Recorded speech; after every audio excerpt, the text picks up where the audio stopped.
Hello friends, welcome back to my YouTube channel. आज class 41 है जिसमें हम लोग खान सर पॉकेट जी के सामान्य ज्ञान बुक का line by line topic cover करते हुए भारत के स्वतंत्रता संग्राम के बारे में पढ़ने वाले हैं। तो जिसमें हम लोग कुछ टॉपिक्स पढ़ चुके हैं। अब हम लोग चंद्रशेखर आज़ाद के बारे में पढ़ने वाले हैं, जिसको पंडित जी के नाम से भी जाना जाता है। पूरा नाम है चंद्रशेखर सीताराम तिवारी। जन्म स्थान है भावरा झाबुला जिला, वर्तमान में अलीराजपुर जिला मध्य प्रदेश में पड़ता है। जन्म तिथि 23 जुलाई 1906 ईस्वी को हुई थी। पिता पंडित सीताराम तिवारी थे, माता जगरानी देवी थी। शहीद स्थल अल्फ्रेड पार्क इलाहाबाद में हुआ था। शहीद तिथि 27 फरवरी 1931 को। चंद्रशेखर आज़ाद को फांसी कब दी गई थी? 27 फरवरी 1931 को दिया गया था। संबंधित संगठन नौजवान सभा, कृति किसान पार्टी, हिंदुस्तान सोशलिस्ट रिपब्लिकन। मार्च 1923 ईस्वी में इलाहाबाद प्रयागराज में चित्तरंजन दास और मोतीलाल नेहरू द्वारा कांग्रेस के अंतर्गत स्वराज पार्टी की स्थापना की गई। स्वराज पार्टी के अध्यक्ष CR दास एवं सचिव मोतीलाल नेहरू थे। तो स्वराज पार्टी के अध्यक्ष कौन थे? CR दास एवं सचिव कौन थे? मोतीलाल नेहरू थे। महात्मा गांधी मात्र एक बार ही भारतीय राष्ट्रीय कांग्रेस के बेलगांव अधिवेशन 1924 में हुआ था। बेलगांव अधिवेशन में इसके अध्यक्ष चुने गए थे। तो स्वराज पार्टी की स्थापना कब हुई थी? 1927 ईस्वी में हुई थी। और इसके अध्यक्ष कौन थे? CR दास थे एवं सचिव मोतीलाल नेहरू थे। इसमें महात्मा गांधी को एक ही बार अध्यक्ष के रूप में चुना गया था, जो कि 1924 में चुना गया था। बेलगांव अधिवेशन में चुना गया था। सचिंद्र सान्याल द्वारा 1924 ईस्वी में कानपुर में हिंदुस्तान रिपब्लिकन एसोसिएशन HRA की स्थापना की गई, किंतु भगत सिंह द्वारा 1928 ईस्वी में फिरोज शाह कोटला दिल्ली में हिंदुस्तान सोशलिस्ट रिपब्लिकन एसोसिएशन की स्थापना की गई थी। 9 अगस्त 1925 ईस्वी को 10 व्यक्तियों के द्वारा सहारनपुर से लखनऊ की तरफ जा रही 8 डाउन रेल से रेल विभाग का खजाना काकोरी नामक स्थल पर लूट लिया गया, जिसे काकोरी कांड के नाम से भी जाना जाता है। तो काकोरी कांड कब हुआ था? 9 अगस्त 1925 ईस्वी में हुआ था। सरकारी खजाना लूटने का विचार राम प्रसाद बिस्मिल का था। इसमें शामिल राम प्रसाद बिस्मिल, राजेंद्र लाहिरी, रोशन सिंह और अशफाक उल्ला खान को दिसंबर 1927 ईस्वी में फांसी दे दी गई एवं सचिंद्र सन्याल को 14 वर्ष की सजा सुनाई गई। राम प्रसाद बिस्मिल द्वारा यह कहते हुए कि मैं राज्य के पतन की इच्छा करता हूं, फांसी पर लटक गए थे। अशफाक उल्ला खान प्रथम भारतीय क्रांतिकारी मुसलमान थे जो देश की स्वतंत्रता हेतु फांसी के तख्ते पर लटक गए थे। तो अशफाक उल्ला खान प्रथम भारतीय क्रांतिकारी मुसलमान थे जो देश की स्वतंत्रता हेतु फांसी के तख्ते पर लटक गए थे। स्त्रियों के द्वारा 1926 ईस्वी में अखिल भारतीय महिला संघ की स्थापना स्वयं के अधिकारों के लिए आंदोलन करने के उद्देश्य से की गई थी। 3 फरवरी 1928 ईस्वी को साइमन कमीशन भारत पहुंचा तो इसे काले झंडे दिखाए गए और साइमन गो बैक के नारे लगाए गए थे। साइमन गो बैक का नारा यूसुफ मेहर अली ने दिया था। इसको व्हाइट मैन कमीशन कोई भी भारतीय न होने के कारण भी कहते हैं। इस समय भारत का सचिव लॉर्ड बर्किनहेड थे। साइमन कमीशन भारत कब पहुंचा था? 3 फरवरी 1928 ईस्वी को भारत पहुंचा था। और जब साइमन कमीशन भारत पहुंचा तो इसे काले झंडे दिखाए गए और साइमन गो बैक का नारा लगाया। साइमन गो बैक का नारा किसने लगाया था? यूसुफ मेहर अली ने दिया था। इसको व्हाइट मैन कमीशन भी कहा जाता है। 30 अक्टूबर 1928 ईस्वी को लाहौर में साइमन आयोग के बहिष्कार के विरुद्ध में प्रदर्शन करने के दौरान पुलिस की लाठी द्वारा लाला लाजपत राय घायल हो गए तथा बाद में उनकी मौत हो गई। साइमन कमीशन का बहिष्कार नहीं करने वाले केवल 2 दल थे, जस्टिस पार्टी एवं पंजाब यूनियनिस्ट पार्टी। 17 दिसंबर 1928 ईस्वी को भगत सिंह के नेतृत्व में पंजाब के क्रांतिकारियों के द्वारा लाहौर के तत्कालीन सहायक पुलिस कप्तान सैंडर्स को गोली मार दी गई थी। 8 अप्रैल 1929 ईस्वी को पब्लिक सेफ्टी बिल के पास होने के विरोध में बंटुकेश्वर दत्त और भगत सिंह द्वारा दिल्ली में सेंट्रल लेजिस्लेटिव असेंबली में खाली बेंचों पर बम फेंका गया। क्रांतिकारियों के द्वारा अपने पर्चों में कहा गया कि उनका मकसद किसी की जान लेना नहीं है, बल्कि बहरे कानों तक अपनी आवाज़ पहुंचाना है। भारतीय राष्ट्रीय कांग्रेस के लाहौर अधिवेशन में पूर्ण स्वराज का अपना लक्ष्य घोषित किया गया। इस अधिवेशन की अध्यक्षता जवाहरलाल नेहरू ने किया था। इसके साथ ही 31 दिसंबर 1929 ईस्वी को रात के 12 बजे नेहरू ने रावी नदी के तट पर तिरंगे को फहराया था। तो लाहौर अधिवेशन कब हुआ था? 1929 में लाहौर अधिवेशन हुआ था, जिसमें पूर्ण स्वराज का अपना लक्ष्य घोषित किया गया था और 31 दिसंबर 1929 ईस्वी को 12 बजे नेहरू ने रावी नदी के तट पर तिरंगे झंडे को फहराया था। इसी अधिवेशन में 26 जनवरी 1930 ईस्वी को पहले स्वाधीनता दिवस के रूप में मनाने का निश्चय किया गया था। तभी से प्रत्येक वर्ष 26 जनवरी को स्वतंत्रता दिवस के रूप में मनाए जाने की परंपरा की शुरुआत हुई थी। स्वाधीनता दिवस कब मनाया गया था? 26 जनवरी 1930 ईस्वी को। 26 जनवरी 1930 ईस्वी को पहला स्वाधीनता के रूप में मनाया गया और तभी से प्रत्येक वर्ष 26 जनवरी को स्वतंत्रता दिवस के रूप में मनाए जाने की परंपरा की शुरुआत हो गई थी। 12 मार्च 1930 ईस्वी को गांधी जी ने 79 समर्थकों के साथ साबरमती स्थित अपने आश्रम से अपनी यात्रा प्रारंभ कर लगभग 322 किलोमीटर दूर लगभग 24 दिनों के बाद 6 अप्रैल 1930 ईस्वी को दांडी पहुंचकर गांधी जी व उनके मित्रों द्वारा नमक कानून तोड़ा गया एवं उसके साथ ही सविनय अवज्ञा आंदोलन की शुरुआत की गई थी। तो सविनय अवज्ञा आंदोलन की शुरुआत कब हुई थी? 12 मार्च 1923 ईस्वी में हुई थी। गांधी जी ने किया था अपने 79 समर्थकों के साथ। उसने साबरमती स्थित अपने आश्रम से अपनी यात्रा शुरुआत की और 322 किलोमीटर दूर लगभग 24 दिनों के बाद 6 अप्रैल 1923 ईस्वी को दांडी पहुंचकर गांधी जी ने अपने मित्रों के साथ नमक कानून तोड़ा और उसे ही सवज्ञा आंदोलन कहा गया था।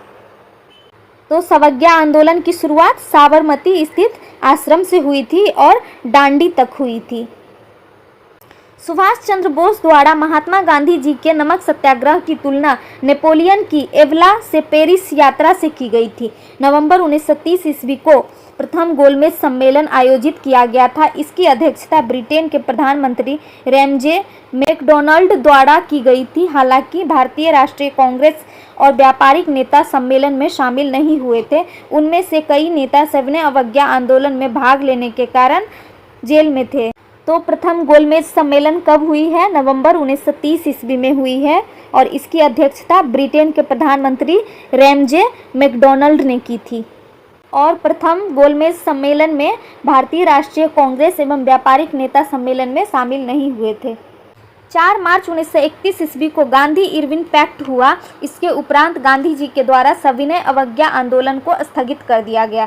नोट में है गांधी इरविन समझौता को दिल्ली समझौता भी कहा जाता है। तो गांधी इरविन समझौता को क्या कहा जाता है? दिल्ली समझौता भी कहा जाता है। 23 मार्च 1931 ईस्वी को सुखदेव, भगत सिंह और राजगुरु को फांसी दे दी गई थी। दूसरा गोलमेज सम्मेलन 7 सितंबर 1931 ईस्वी को हुआ। तो दूसरा गोलमेज सम्मेलन कब हुआ? 7 सितंबर 1931 ईस्वी को हुआ था और पहला गोलमेज सम्मेलन नवंबर 1930 में हुआ था। दूसरा गोलमेज सम्मेलन 7 सितंबर 1931 ईस्वी को लंदन में आयोजित किया गया। महात्मा गांधी ने भारतीय राष्ट्रीय कांग्रेस के प्रतिनिधि के रूप में भाग लिया, किंतु सांप्रदायिक प्रतिनिधित्व के कारण यह सम्मेलन असफल रहा था। 16 अगस्त 1932 ईस्वी को रैमजे मैकडॉनल्ड, ब्रिटिश के जो प्रधानमंत्री थे, द्वारा कम्युनल अवार्ड जारी किया गया, जिसमें विभिन्न संप्रदायों को प्रतिनिधित्व दिया गया था। इसमें पृथक निर्वाचन पद्धति को दलितों पर भी लागू किया गया था। पहले जो केवल मुसलमानों पर ही लागू था, तो पहले यह मुसलमानों पर लागू था और बाद में इसको दलितों पर भी लागू कर दिया गया।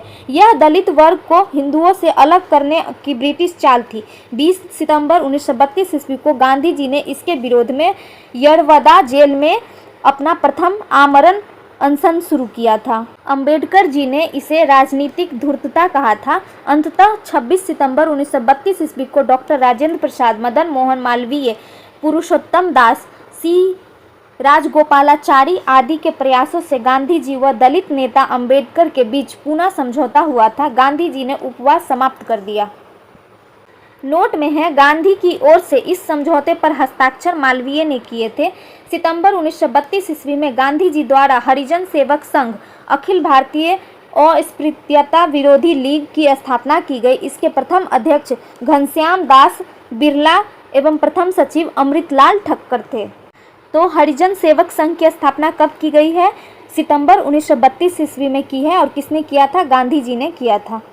और हरिजन सेवक संघ के प्रथम अध्यक्ष कौन थे? घनश्याम दास बिरला और प्रथम सचिव अमृतलाल ठक्कर थे।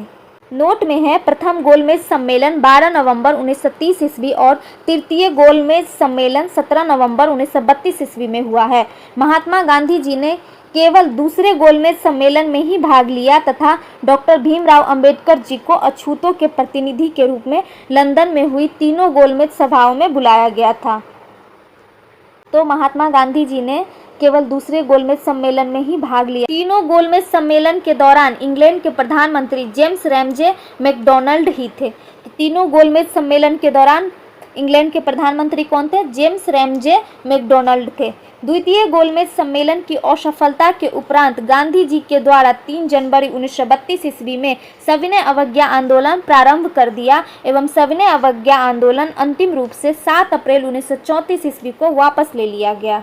सविनय अवज्ञा आंदोलन में शामिल पठान सत्याग्रहियों पर गढ़वाल राइफल से गोली चलाने से इनकार कर दिया था। कांग्रेसी समाजवादी दल की स्थापना मई 1934 ईस्वी में आचार्य नरेंद्र देव, जयप्रकाश नारायण, मीनू मशानी और अशोक मेहता के प्रयत्नों से की गई। इसका प्रथम सम्मेलन 1934 ईस्वी में पटना में हुआ था। अखिल भारतीय किसान सभा का पहला सम्मेलन अप्रैल 1936 ईस्वी में लखनऊ में संपन्न हुआ। इसके अध्यक्ष स्वामी सहजानंद और महासचिव NG रंगा चुने गए।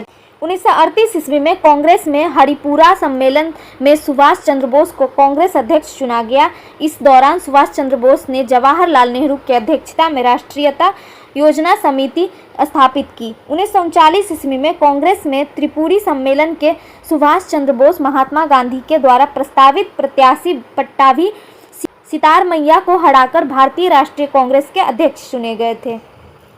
13 मार्च 1940 ईस्वी को लंदन में सरदार उधम सिंह ने पंजाब के भूतपूर्व lieutenant governor Michael O Dyer की गोली खाकर हत्या कर दी थी।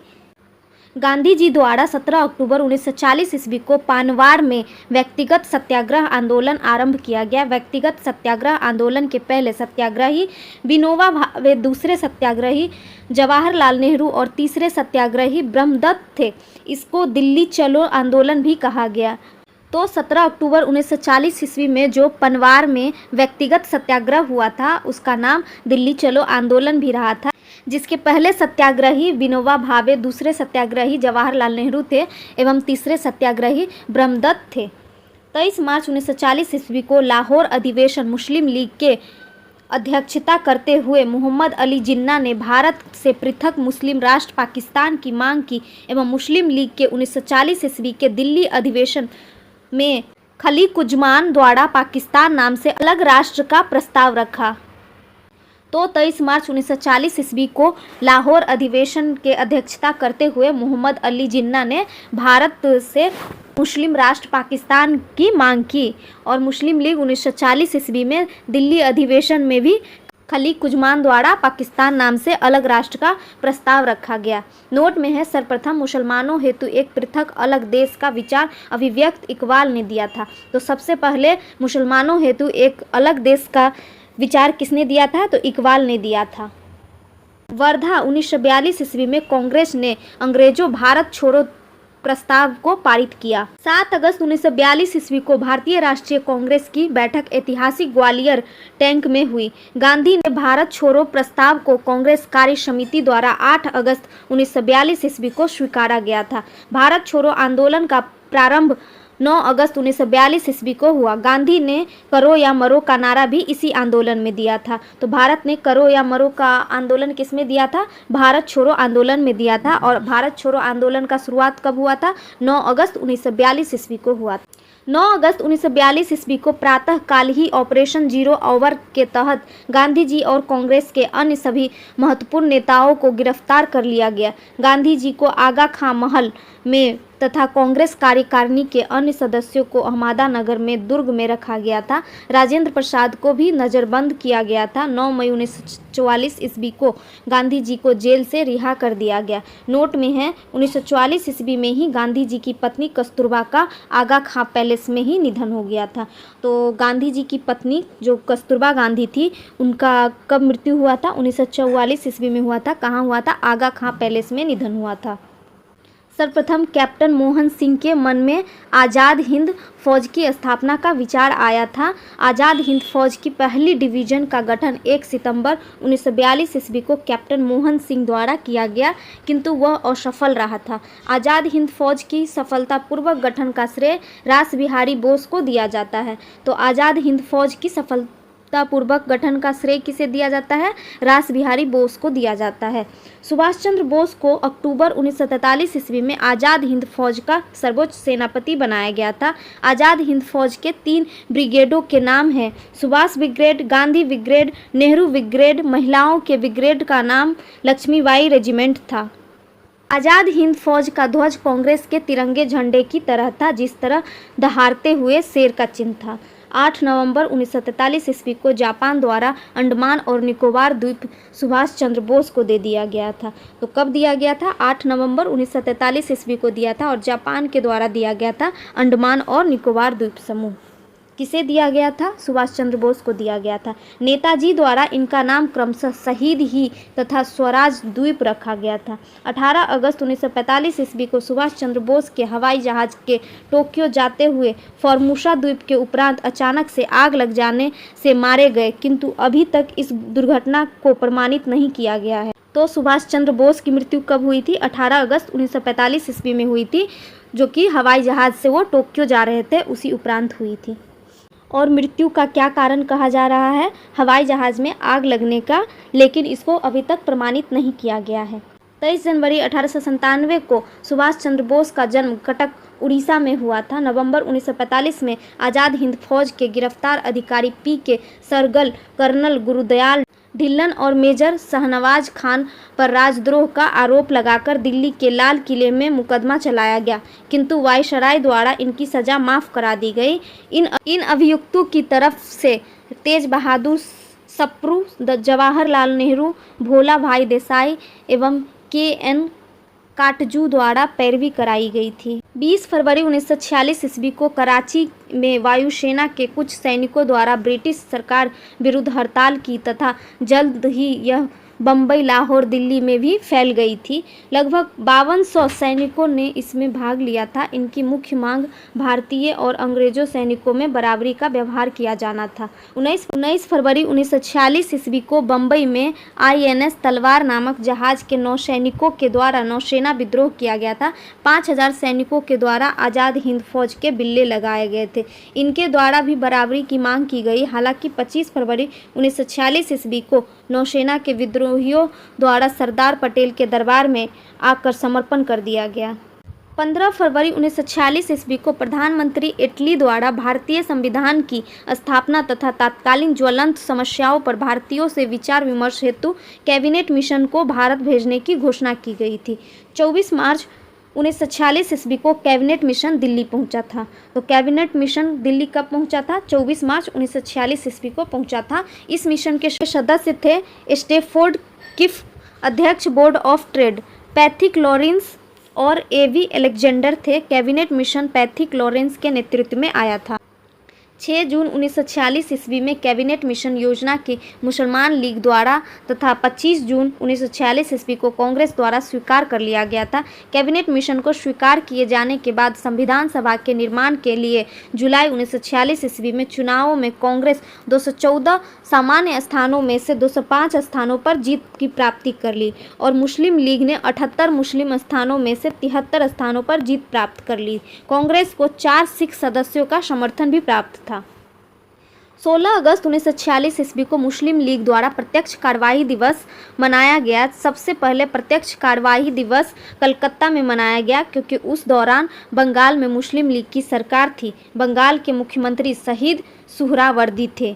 तो सर्वप्रथम मुस्लिम लीग ने प्रत्यक्ष कार्यवाही दिवस कब मनाया था? 16 अगस्त 1946 ईस्वी को मनाया था। और कहाँ पर मनाया था? बंगाल में मनाया था, क्योंकि बंगाल में उस समय सरकार मुस्लिम लीग की ही थी और वहाँ के मुख्यमंत्री कौन थे? तो शहीद सुहरावर्दी थे। 3 जून 1947 ईस्वी को माउंटबेटन द्वारा भारत विभाजन की योजना प्रकाशित की, जिसे माउंटबेटन योजना भी कहा जाता है। 3 जून 1947 ईस्वी को माउंटबेटन योजना को भारतीय राष्ट्रीय कांग्रेस की कार्य समिति की बैठक में स्वीकार कर लिया गया था। 14 जून 1947 ईस्वी को कांग्रेस महासमिति की बैठक में गोविंद वल्लभ पंत के द्वारा माउंटबेटन योजना को स्वीकार करने का प्रस्ताव रखा गया। अबुल कलाम आज़ाद ने इस प्रस्ताव का समर्थन, जो बंटवारे का विरोध करते आ रहे थे। आगे आज़ाद ने कहा, कांग्रेस कार्य समिति का फैसला सही फैसला तो नहीं है, किंतु भारतीय राष्ट्रीय कांग्रेस के सामने कोई दूसरा विकल्प भी नहीं है। गांधी, नेहरू तथा पटेल के समर्थन के बावजूद भी कांग्रेस कार्य समिति का देश विभाजन का प्रस्ताव अखिल भारतीय कांग्रेस समिति में सर्वसम्मति के पास नहीं हो सका था तथा 161 सदस्यों ने उनके विपरीत वोट दिया तथा वे तटस्थ रहे। प्रस्ताव का विरोध करने वाले में शामिल थी सिंध कांग्रेस के नेता चौथराम मिडवानी, पंजाब कांग्रेस के अध्यक्ष डॉक्टर किचलू पुरुषोत्तम दास टंडन और मौलाना हफीजुर रहमान आदि थे। मुस्लिम लीग की काउंसिल की बैठक माउंटबेटन योजना पर विचार करने हेतु 10 जून 1947 ईस्वी को नई दिल्ली में बुलाई गई। लीग द्वारा भारी बहुमत से इस योजना को स्वीकार किया गया। लीग की बैठक में उपस्थित 400 सदस्यों में से सिर्फ 10 सदस्यों ने इसका विरोध किया था। 4 जुलाई 1947 ईस्वी को ब्रिटिश संसद के पटल और भारतीय स्वाधीनता विधेयक पेश किया गया था तथा 15 जुलाई को बिना किसी संशोधन के हाउस ऑफ कॉमन्स द्वारा 16 जुलाई को हाउस ऑफ लॉर्ड्स द्वारा विधेयक पास कर दिया गया। 18 जुलाई 1947 ईस्वी को विधेयक पर ब्रिटिश सम्राट के हस्ताक्षर हो गए। इस विधेयक के अनुसार देश को 15 अगस्त 1947 ईस्वी को 2 डोमिनियनों भारत एवं पाकिस्तान में बांट दिया जाएगा। दोनों डोमिनियनों को पूर्ण स्वतंत्रता एवं प्रभुसत्ता सौंप दी जाएगी। 14 अगस्त को पाकिस्तान अधिराज में 15 अगस्त को भारतीय अधिराज की स्थापना हुई थी। तो स्वतंत्रता 15 अगस्त को मनाया जाता है, जो कि भारत और पाकिस्तान दोनों में होता है। 15 अगस्त 1947 को हुआ, लेकिन 14 अगस्त को पाकिस्तान अधिराज, 15 अगस्त को भारतीय अधिराज की स्थापना की गई थी। नोट में है, भारत की स्वतंत्रता के वक्त इंग्लैंड का सम्राट जॉर्ज सस्टन था। यह भारत का अंतिम सम्राट और कॉमनवेल्थ नेशन का प्रथम प्रधान था। 2 सितंबर 1946 ईस्वी को अंतिम सरकार का गठन जवाहरलाल नेहरू के नेतृत्व में किया गया था। 26 अक्टूबर 1946 ईस्वी को मुस्लिम लीग अंतरिम सरकार में सम्मिलित हुए थे। 27 मार्च 1947 के दिन को मुस्लिम लीग ने पाकिस्तान दिवस के रूप में मनाया। तो मुस्लिम लीग ने पाकिस्तान दिवस के रूप में कब मनाया था? 27 मार्च 1947 ईस्वी को मनाया था। कांग्रेस के अध्यक्ष जेबी कृपलानी थे और ब्रिटेन के प्रधानमंत्री कौन थे? क्लिमेंट एटली थे। बैकुंठ शुक्ल ने भगत सिंह के विरुद्ध मुखबिरी करने के कारण फणींद्र घोष की हत्या की। हरिजन सेवक संघ महात्मा गांधी द्वारा स्थापित किया गया था, जिसके संस्थापक अध्यक्ष घनश्याम दास बिरला थे। गांधी जी द्वारा भारतीय राष्ट्रीय कांग्रेस की सदस्यता से 2 बार त्यागपत्र दे दिया था। दिसंबर 1943 ईस्वी के कराची अधिवेशन में बांटो और छोड़ो का नारा मुस्लिम लीग ने दिया था। जॉर्ज यूल कांग्रेस के प्रथम ब्रिटिश अध्यक्ष थे। तो कांग्रेस के प्रथम ब्रिटिश अध्यक्ष कौन थे? जॉर्ज यूल थे। मैं देश के बालू से ही कांग्रेस से भी बड़ा आंदोलन खड़ा कर दूंगा, किसने कहा था? महात्मा गांधी ने कहा था। डंडा फौज का गठन पंजाब में चमनदीप द्वारा किया गया था। नील दर्पण में नील की खेती करने वाले पर हुए अत्याचार का वर्णन है, जो दीनबंधु मित्र का नाटक है। राष्ट्रवादी अहरार आंदोलन मजहर उल हक ने प्रारंभ किया था। अहरार आंदोलन मजहर उल हक ने प्रारंभ किया था। आत्मसम्मान आंदोलन की शुरुआत रामस्वामी नायकर द्वारा की गई थी। निरंकारी आंदोलन का आरंभ दयाल दास ने किया था। ब्रह्म समाज की प्रतिज्ञा पत्र देवेंद्रनाथ ठाकुर ने तैयार किया था। तो ब्रह्म समाज की प्रतिज्ञा पत्र किसने तैयार किया था? देवेंद्रनाथ ठाकुर ने किया था। देव समाज के संस्थापक शिव नारायण अग्निहोत्री जी थे। तरुण स्त्री सभा की स्थापना कलकत्ता में की गई है। तरुण स्त्री सभा की स्थापना कहाँ की गई है? कलकत्ता में की गई है। भारत भारतीयों के लिए, यह नारा आर्य समाज ने दिया था। आर्य समाज ने दिया था कि भारत भारतीयों के लिए है। 1893 ईस्वी में स्वामी विवेकानंद जी ने शिकागो में विश्व धर्म सम्मेलन को संबोधित किया। दिल्ली षड्यंत्र केस में दीनानाथ ने मुखबिरी की थी। नरेंद्र गोसाई अलीपुर केस में सरकारी गवाह बना था।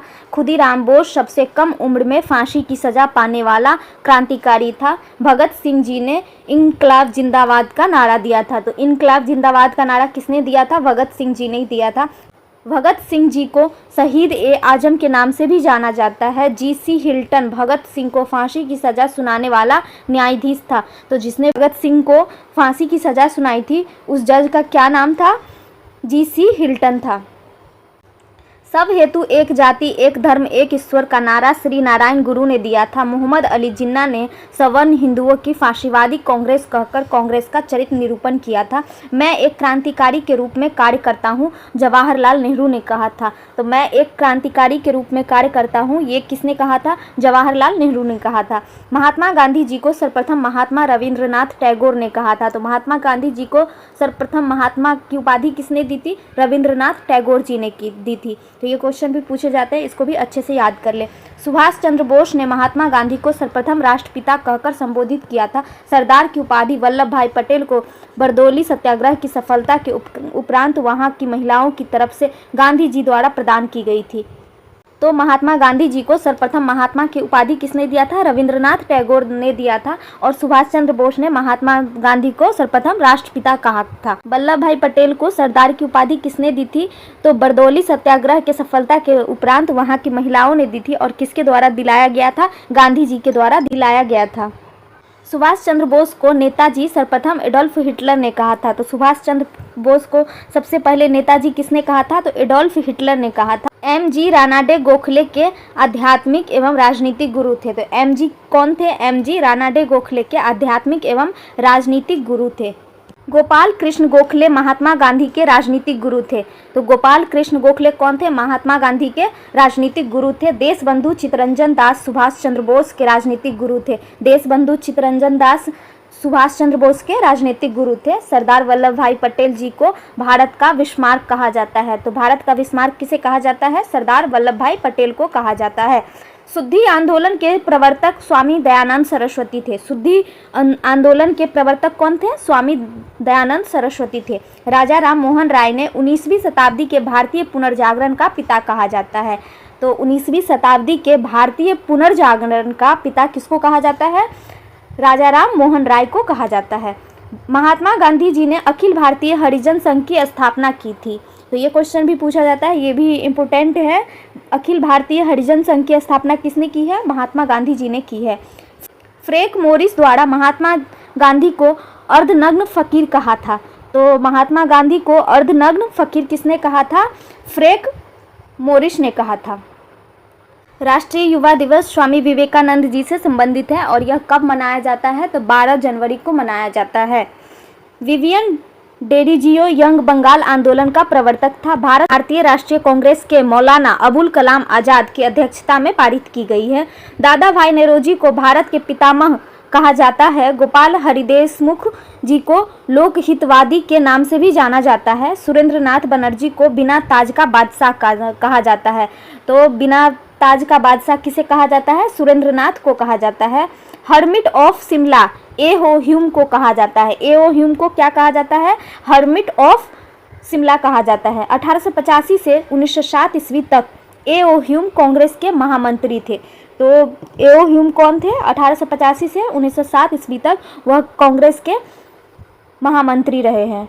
बदरुद्दीन तैयबजी कांग्रेस के प्रथम मुस्लिम अध्यक्ष थे। इकबाल ने कहा नेहरू एक राष्ट्रभक्त है जबकि जिन्ना एक राजनीतिज्ञ है। रोलेट एक्ट को बिना अपील, बिना वकील तथा बिना दलील का कानून कहा गया है।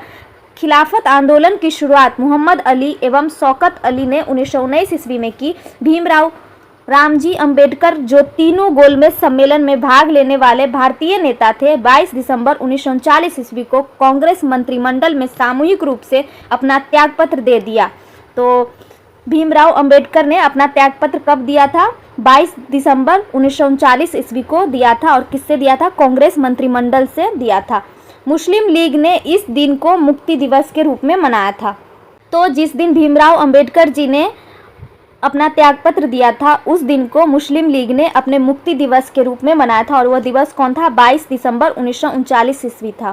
भीमराव अंबेडकर ने दलितों के लिए और भारतवासियों के लिए तीनों गोलमेज सम्मेलन में भाग लिए। चौधरी रहमत अली पाकिस्तान शब्द के जन्मदाता है। तो पाकिस्तान शब्द के जन्मदाता कौन है? चौधरी रहमत अली है। साम्यवादी मुस्लिम लीग, हिंदू महासभा और यूनियनिस्ट पार्टी ऑफ पंजाब आंदोलन से अलग ही रहे एवं मुस्लिम लीग ने तो आंदोलन के विरोध में भी प्रचार किया था। गांधी जी ने क्रिप्स प्रस्ताव पर कहा था कि यह एक आगे की तारीख का चेक है जिसका बैंक नष्ट होने वाला है। It is a post dated cheque. Jawaharlal Nehru तथा सुभाष चंद्र बोस ने independence for of India league की स्थापना की थी। तो इंडिपेंडेंस फॉर इंडिया लीग की स्थापना किसने की थी? जवाहरलाल नेहरू और सुभाष चंद्र बोस ने की थी। रास बिहारी बोस ने इंडिया इंडिपेंडेंस लीग की स्थापना की थी। स्वतंत्रता आंदोलन के समय कुख्यात सेलुलर जेल अंडमान में स्थित है। पंडिता रमाबाई ने आर्य महिला सभा की स्थापना की थी। तो ये टॉपिक अब खत्म हो गया। अगले क्लास में हम लोग भारतीय राष्ट्रीय आंदोलन से संबंधित महत्वपूर्ण आंदोलन एवं घटनाएं पढ़ेंगे। तो इस क्लास में हम लोगों ने भारत का पाकिस्तान से विभाजन पढ़ा था और कांग्रेस के बारे में पढ़ा था और भारत के आज़ादी के लिए जो विद्रोह हुए थे उनके बारे में पढ़े हैं। तो चलिए आज का क्लास यहीं ख़त्म करते हैं। अगले क्लास में हम लोग भारतीय राष्ट्रीय कांग्रेस से संबंधित महत्वपूर्ण आंदोलन एवं घटनाओं के बारे में पढ़ेंगे। तो वीडियो अगर अच्छा लगा हो तो वीडियो को लाइक करें, चैनल को सब्सक्राइब करें और बेल आइकन दबाना न भूलें। मिलते हैं अगले वीडियो में। Thank you.